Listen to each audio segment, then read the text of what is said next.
Tell me if you can remember the first time you actually performed together in public.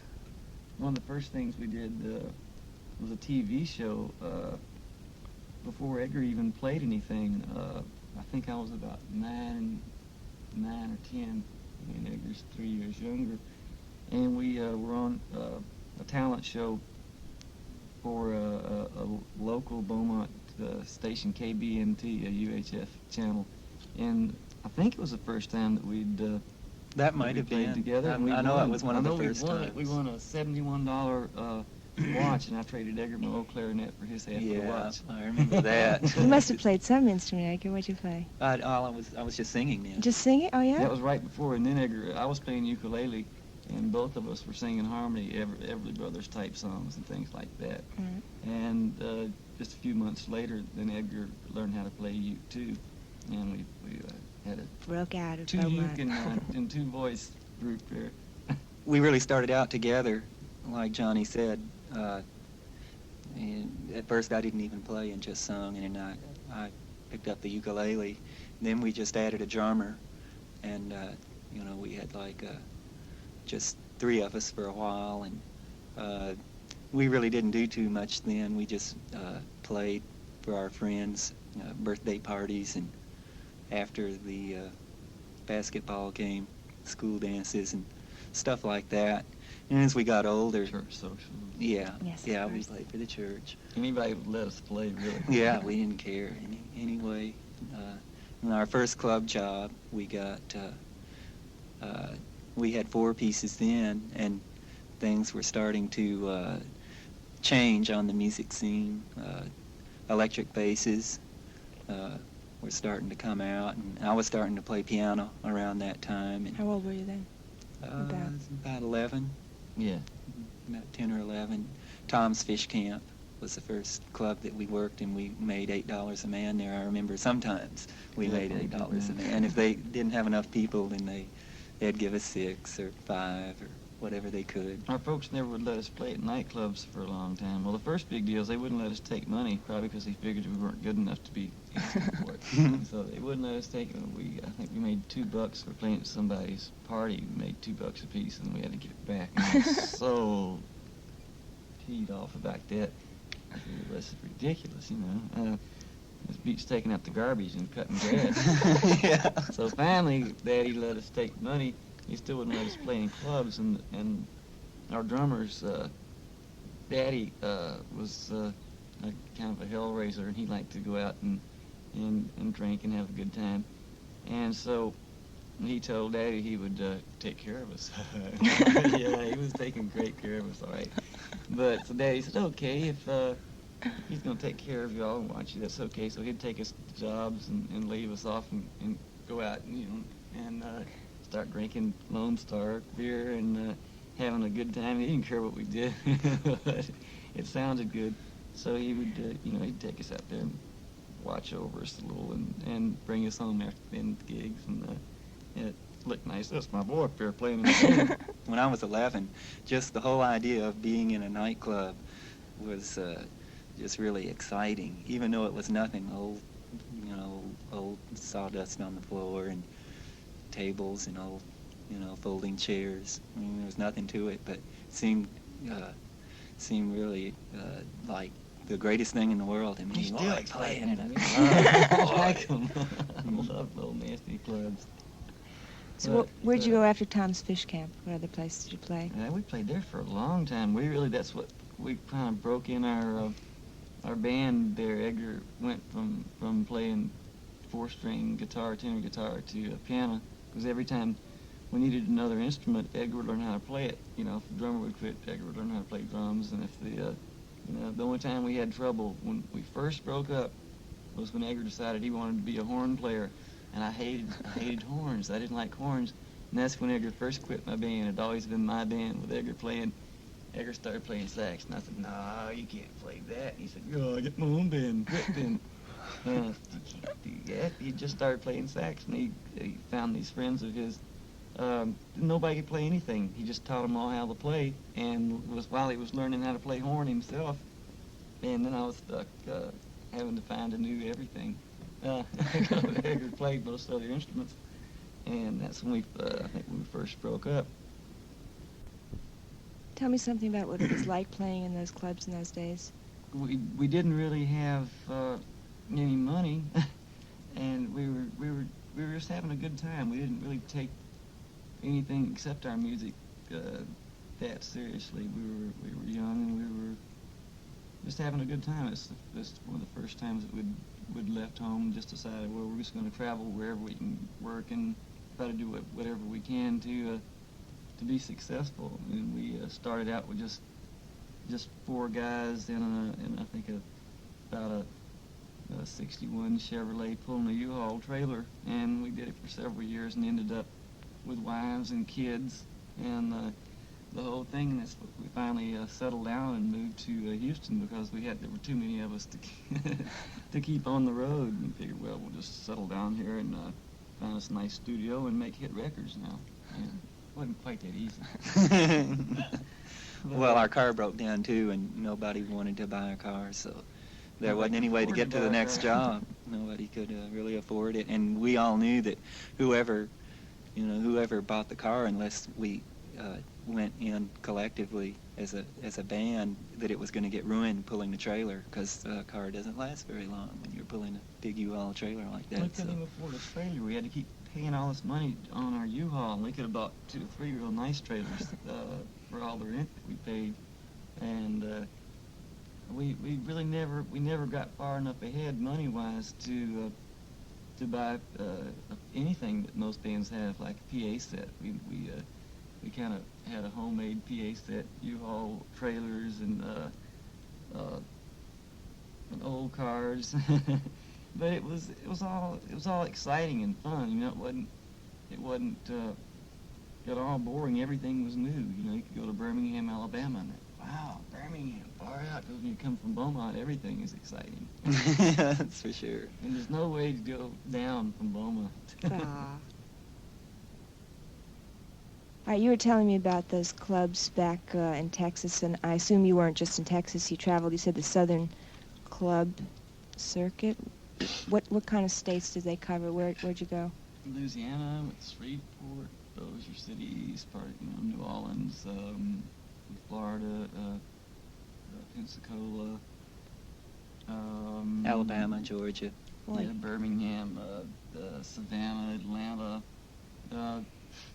Pretty much, our agency was out of Atlanta, so most of the jobs that he got for us were in the South.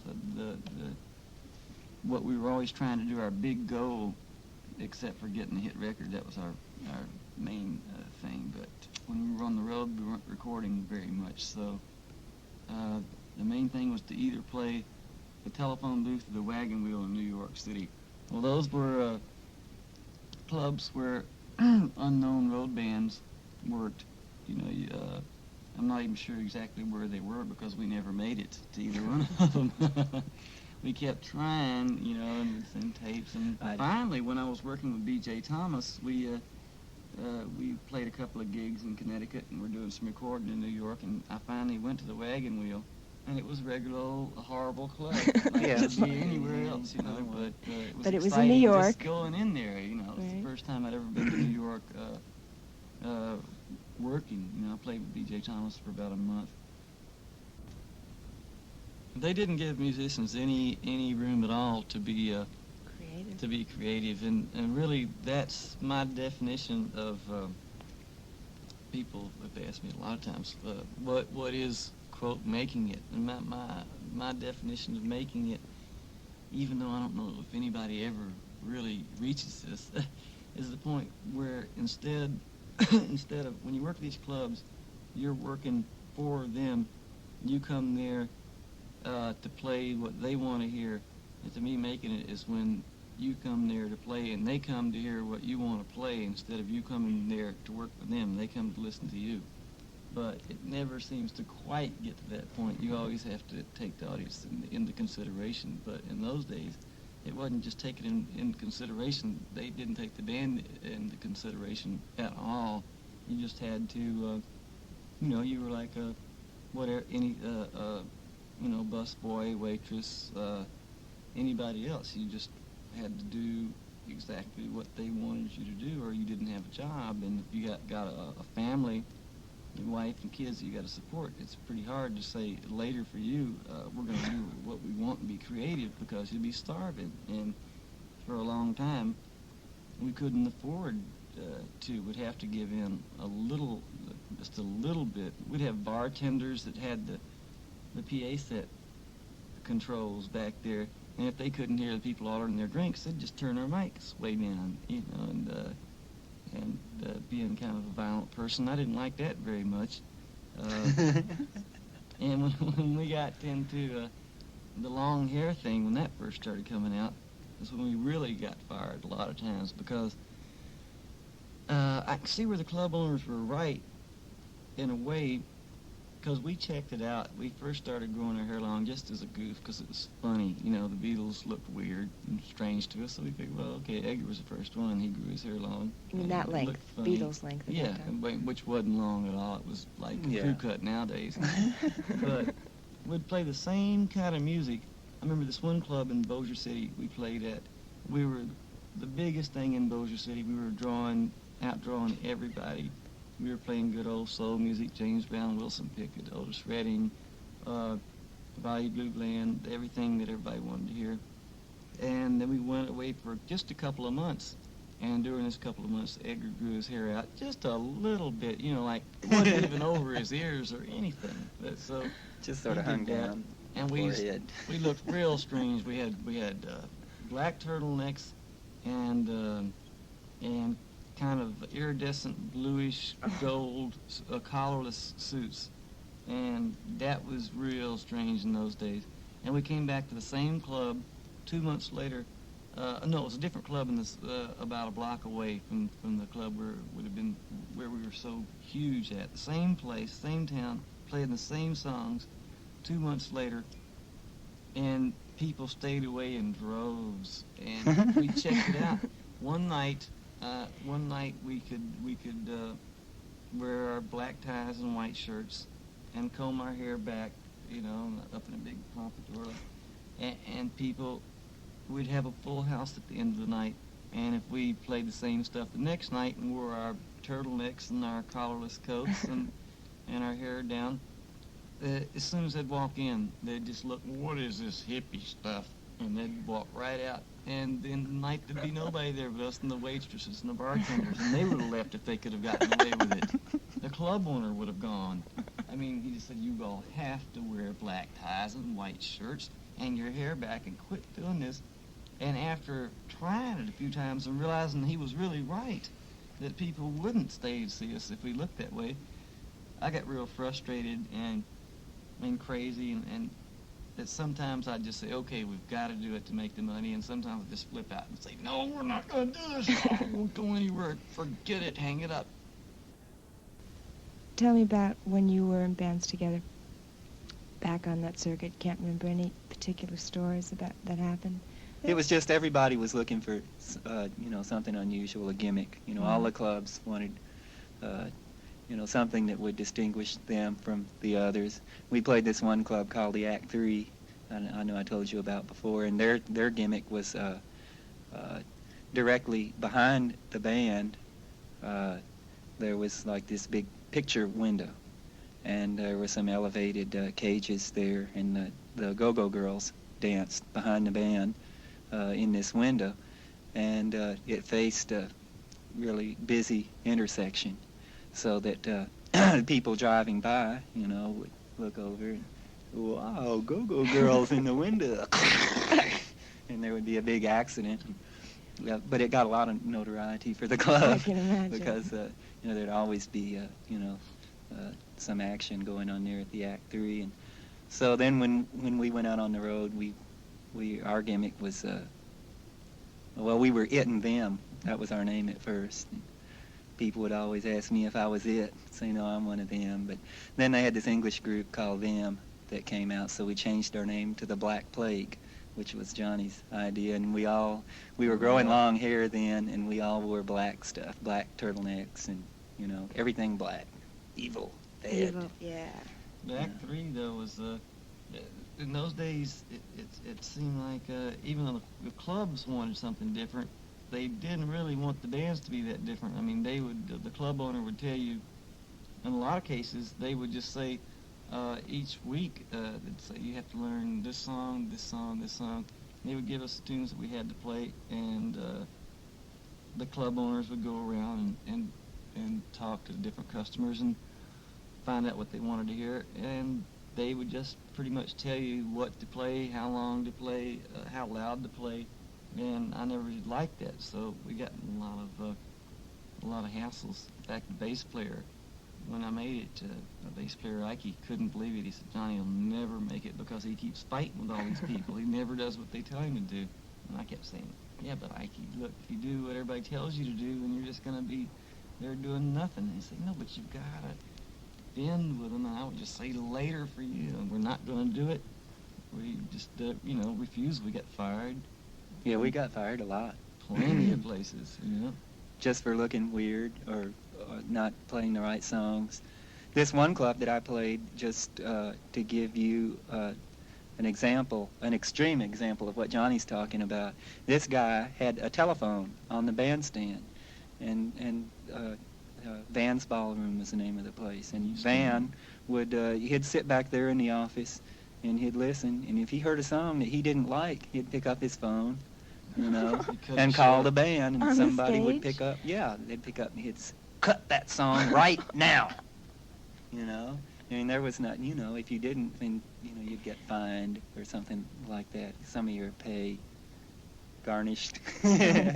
Johnny was always the one who had handled business, trying to get the money from the club owner, which is a hard thing to do, because they never want to pay you after you play. If there's any way they can avoid it, they will. And you took care of that, huh? Yeah, he was pretty good about that. He would yell and scream and get real mad. Where, I would just say, well, it's really too bad. You just can't afford to pay us, huh? We were playing in this club where they had continuous music policy, which meant that the bands they never stopped. There were two bands, and what you had to do when it came your turn to play was run up and sort of change instruments in the middle of a song, and so you'd learn a song You change that they were going instruments to play with the other band. See, there'd Right. be another band on There'd be stage. another band playing, and you'd go up and be playing During a song? Right. Yeah, during the song. The music never stopped. The guitar player would go up, take the guitar player's guitar, and play, and while the other band would be the same, and they would change each person at a time to where, in the middle there'd be half of one band, half of another on stage playing, and pretty soon all the guys in the first band would be off, and the new band would be on, without having to stop at all. Yeah, but poor Norman. He had hard luck. Norman But he always was trying to switch with the drummer, and those bluish gold iridescent suits that I was telling you about. He had one on, and it just kind of gave out and just ripped, and his pants were falling down, and he was trying to crawl over the drums, and he was playing with one hand, and the other guy was playing with one hand, and his pants were falling down, and he was freaking out. Poor Norman. What was the first time I ever put my hair down was after Edgar had already gone through his thing and wore his hair down. And we bought these real normal-looking clothes, but in those days they were strange. They were high-boy collar, button-down high-boy collar, and coats with no collars, and pointed beetle boots, or suede low-heel boots that would wear, and things like that. And Edgar said, or somebody said, "Well, I'll show you how to put your hair down. You just do this and that." And we all worked on our hair, and we got it down, and it looked cool. And we thought we were real sharp. And we were just sitting around the room, looking at each other, thinking how great we looked.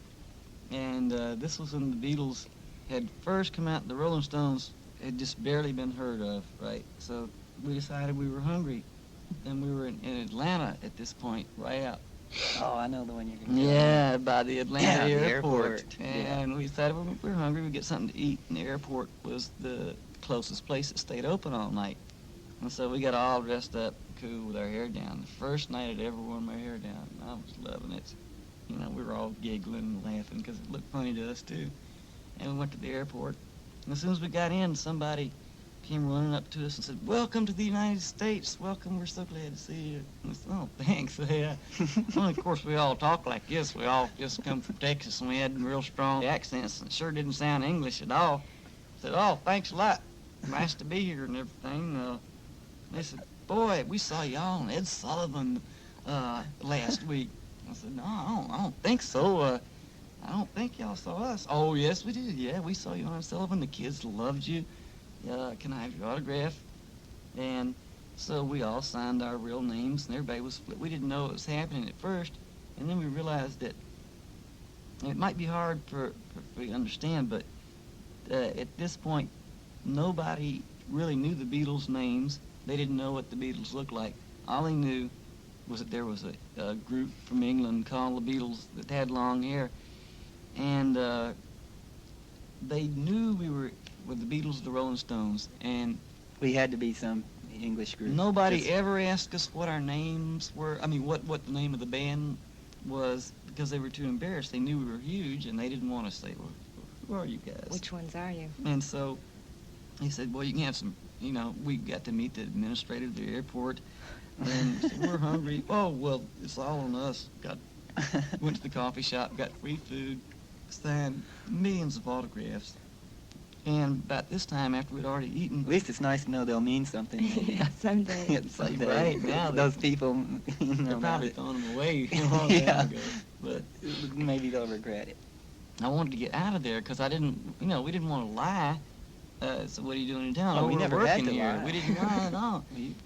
But after we'd gotten the free food, I didn't want to pay. I wanted to get out of there still without anybody finding out that we weren't the Beatles, the Rolling Stones, without having to lie about it. So we've got to get some sleep for the job tomorrow. And nobody ever knew. We just signed our real names. We got the free food, the whole bit, walked out, and I'm sorry, people, it wasn't the Beatles. In those days, people didn't know they were supposed to hate guys with long hair. Well, they'd just laugh. They'd just look at you. We'd go to restaurants. At one place we went to, and the waitress couldn't even serve us because she'd just take a look at us, get her pen out, and burst out laughing. It embarrassed her so bad she had to run back in the back. And she waited about 5 minutes. She came back. "Everything's okay now. Oh, could I take your order?"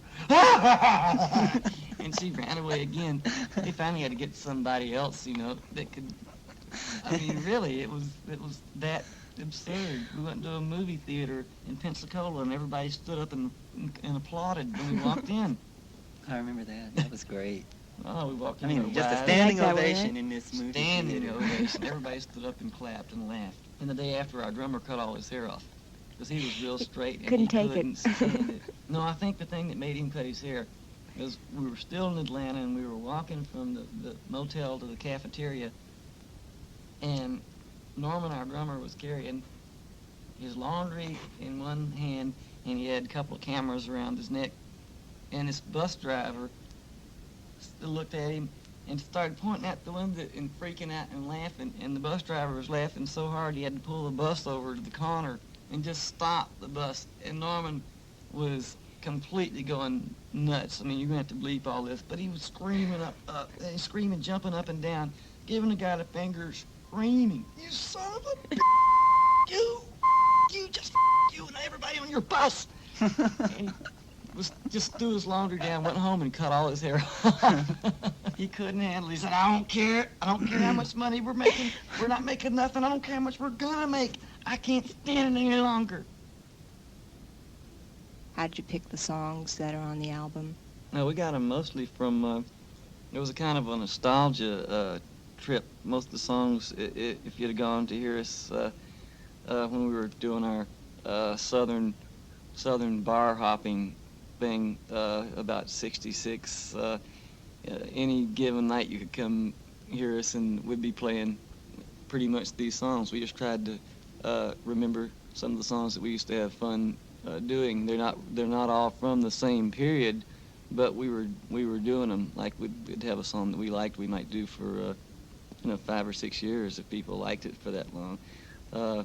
So they went back from some of the songs were like from the early and mid 50s on up into the late 60s.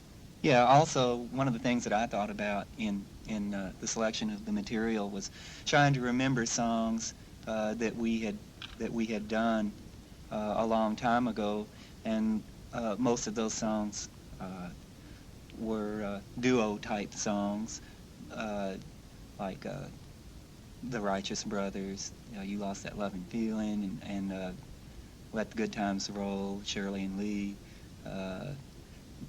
Soul Man, Sam and Dave. Things that we could do harmony Yeah. parts on naturally and have them fit in rather than Edgar singing one song and then me singing a song by myself. We've tried to get songs that would work good for us to sing together. On this album, we're sharing and inspiring each other, and neither one of us is kind of hogging things. Edgar didn't take a 15-minute sax ride. I don't take a 15-minute guitar ride, and we're trying to just kind of come together on this. We just wanted good, happy music that we were already familiar with, where it would kind of seem like a party album. What kind of songs were you playing in those years? Listen to the album. That's it. Really, all those songs? Oh, definitely. Yeah? I mean, we're not kidding. I mean, those are the songs that we played. That's the way we used to do it in the clubs. Yeah, you know, because you couldn't play a 15-minute song in a club. Nobody could dance that Yeah. long. But Right. you didn't sing together in Oh, yeah. harmony at that. You Sure. did you Oh, both yeah. sang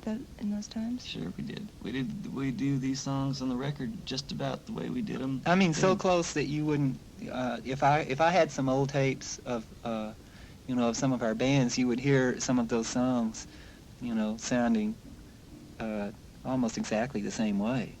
I mean, We that's didn't why we did change. it, is because we already knew how to do it. Those were songs that we had actually sung in exactly that way, same songs played in the same keys, and on the album, I'm sure in some places people will have a hard time telling who's singing, because when Johnny sings pretty, he sounds pretty much like me, and when I sing gravelly, I sound a lot like him. We're brothers. In fact, for the lucky few that buy the record, or the lucky many, Many. how many ever that may be, we've got a picture of some of the original groups there that we played in, and some great shots of Edgar and me when we were really young. In fact, the pictures are worth the price of the record. The pictures are great. I like the pictures. I think they're great pictures. But you got to buy the record to see them because they're on the inside. That's right. I just think it would be interesting for people to hear what we did back then, since we really tried to establish ourselves separately, in completely different styles. And I would imagine a lot of people, I know younger fans of mine, probably never even realized that Johnny and I started out together.